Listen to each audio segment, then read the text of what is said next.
Today in the world, we have on one hand the European Commission that's preparing a Green Deal to soften the crisis, and on the other hand, national governments that support polluting but nevertheless job creating sectors, such as civil aviation or the automobile industry, or that are going back on their environmental legislation. So, how do you analyze this double bind, Céline Ramstein?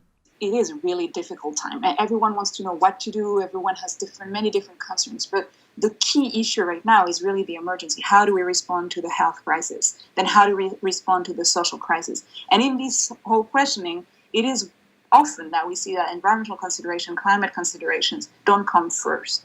However, what we're trying to do and to discuss with governments, with civil society, is to see, are there policies that respond to all of these dimensions? Are there policies that both help the health crisis and future pandemics and make society stronger and create jobs and are also good for the environment? And the good news is that there are many of these policies that kind of check all of those boxes and actually not only check the boxes, but do a better job at creating more jobs than the traditional policies you can compare them to. In developed countries, you can look at the energy efficiency in the building sector. This creates a lot of jobs and then help poor people to have lower energy bills. It is also good of course, for the environment and climate, and it is good for growth and jobs in the long term. Another example is the renewable energy sector. We have more and more reports right now that show how much jobs, direct and indirect, are created when you do solar panels or when you develop the wind industry, etc. And we were able to show pretty clearly that overall, it's much better to do these choices now than to go back, so to say, in traditional sectors. In the context of this economic crisis, we might imagine that it's easier to achieve a green recovery in developing countries than in OECD countries. What is precisely happening in developing countries right now? Well, I don't know if it's easier to do it in developing countries. In developing countries, what we need to look at really clearly is the financing issue.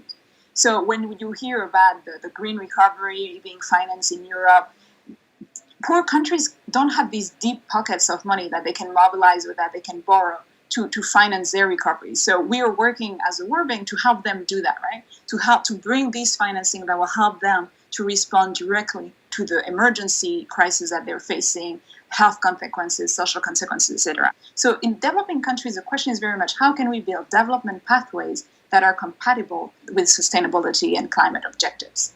And it is easier to do it in a sense because the infrastructure is not there yet. So you have more ability to build it right the first time. Whereas in developed countries, you need to retrofit or improve what's already built, which of course is more expensive, more complicated, etc. What is very important to keep in mind, though, is that with the Paris Agreement, what is very clear is that all countries need to do it because emissions are so high. It's not like developed countries can say, oh, well, just invest in developing countries and help them get there. No, it's really all the countries need to engage into long-term development pathways. Then you can ask questions of like how much each country does it, who finances it. There are many questions. But what's very clear is that they all need to do it. In your opinion, Céline Ramstein, what kind of public policies could help us to decarbonize our economies in a sustainable way? So for economists, it's very clear that this type of policy, basically putting a price on carbon, is the most efficient way to achieve mitigation, to reduce emission, and to meet our climate targets. But what we realize is also, although it's in theory the most efficient way, it's not always doable or possible. And there are many uncertainties in markets that makes us now consider packages of policy. The most important thing, no matter how you do it, is that the incentives are right and the prices are right for citizens. And we have examples of carbon taxes and carbon markets in many places around the world, like in California, South Africa, British Columbia, or Chile. You can use these instruments to raise money and then use the money to invest in the future and in the transition. And you can help people do so as well. For example, you can have energy checks to help them pay, at least the poor people who don't have alternatives. You can target the right people to make sure that you help them transition towards this lower carbon development and don't just punish them. The other dimension of carbon pricing is how do you integrate a price on carbon in your fiscal mechanism? So particularly in this time right now where we see a lot of investment flowing, we really need to make sure that these are thought and that decisions are made with this long-term vision in mind and with this getting prices right or this pricing carbon and accounting for carbon externalities in mind.